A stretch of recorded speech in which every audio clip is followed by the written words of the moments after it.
আজকে আমরা চলে এসেছি একটি বয়স্ক দিদাকে সাহায্য করতে।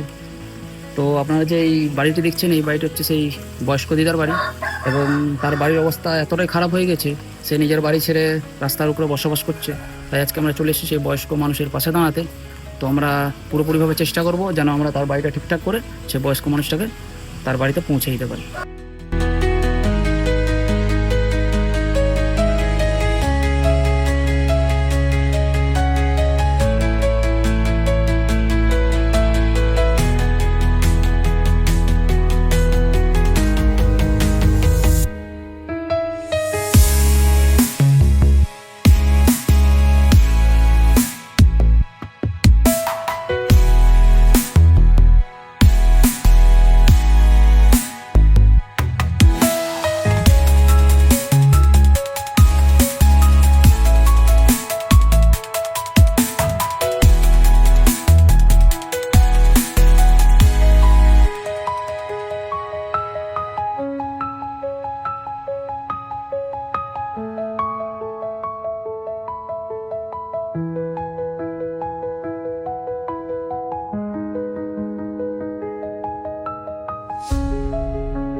তো যদি আমাদের কাজ আপনাদের ভালো লাগে তাহলে অবশ্যই, আমি আগেও বলেছি এখনও বলেছি, এই সমস্ত অসহায় মানুষের যদি কোনো খোঁজ থাকে তাহলে আমাদেরকে দিবেন। আমরা এই সমস্ত অসহায় মানুষের পাশে দাঁড়াতে চাই, এই সব মানুষকে সাহায্য করতে চাই।